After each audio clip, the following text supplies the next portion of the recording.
Digital India. Bharat हा परंपरा, संस्कृती आणि विविधतेने नटलेला देश आहे. मात्र बदल हा निसर्गाचा नियम आहे आणि काळानुसार प्रत्येक राष्ट्राला नव्या दिशेने वाटचाल करावी लागते. याच बदलाच्या प्रवाहात भारताने एक महत्त्वाचे पाऊल उचलले, ते म्हणजे डिजिटल इंडिया ही महत्त्वाकांक्षी संकल्पना. डिजिटल इंडियामुळे आज आपल्या दैनंदिन जीवनात, शिक्षणात, व्यवहारात, प्रशासनात आणि विचारसरणीत आमूलाग्र बदल घडून आला आहे. डिजिटल इंडिया या संकल्पनेचा मुख्य उद्देश म्हणजे भारताला डिजिटलीदृष्ट्या सक्षम बनवणे आणि प्रत्येक नागरिकाला तंत्रज्ञानाशी जोडणे. इंटरनेट, मोबाईल, संगणक, ॲप्स आणि ऑनलाईन सेवा यांच्या माध्यमातून सरकारी तसेच खाजगी सेवा सर्वसामान्यांपर्यंत पोहोचवणे हा या योजनेचा केंद्रबिंदू आहे. पूर्वी जी कामे करण्यासाठी सरकारी कार्यालयाच्या फेऱ्या माराव्या लागत होत्या, तीच कामे आज काही मिनिटात मोबाईलवरून पूर्ण होतात. हा बदल केवळ सोयीचा नाही, तर वेळ, पैसा आणि श्रम वाचवणारा आहे. डिजिटल इंडियाचा सर्वात मोठा परिणाम आपल्या दैनंदिन जीवनावर दिसून येतो. आज मोबाईल रिचार्ज, वीज बिल, पाणी बिल, रेल्वे तिकीट, बस पास, शॉपिंग, बँकिंग व्यवहार सर्व काही ऑनलाईन शक्य झाले आहेत. UPI, net banking, mobile wallet यामुळे रोख पैशांवरील अवलंबन कमी झाले आहे.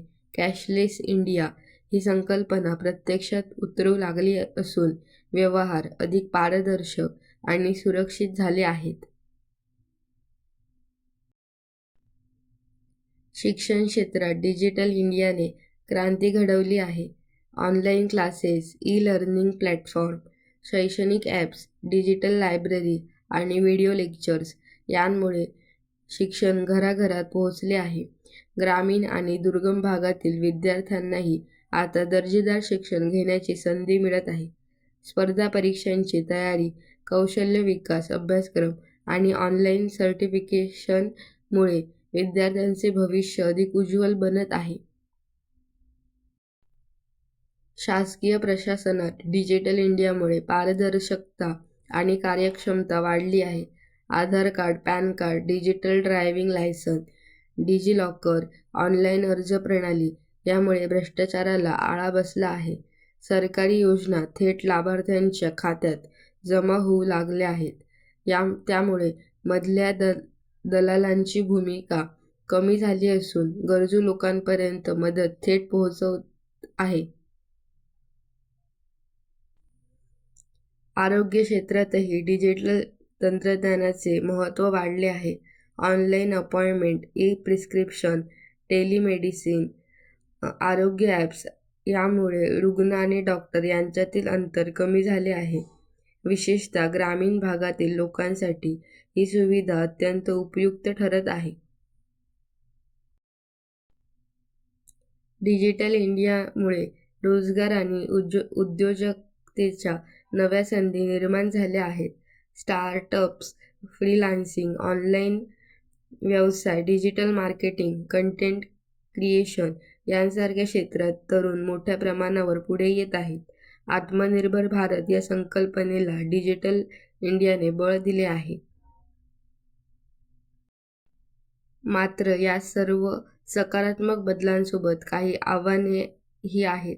डिजिटल साक्षरतेचा अभाव, इंटरनेटची मर्यादित उपलब्धता, सायबर गुन्हेगारी आणि डेटा सुरक्षेचे प्रश्न याकडेही गांभीर्याने पाहणे गरजेचे आहे. तंत्रज्ञानाचा वापर जितका वाढतो, तितकी जबाबदारी आणि सजगता देखील आवश्यक ठरते.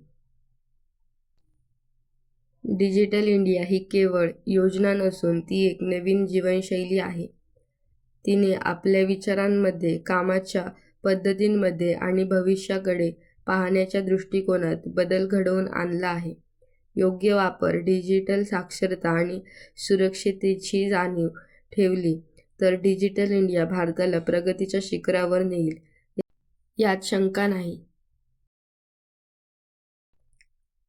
Thanks for watching. Please like, share and subscribe my YouTube channel.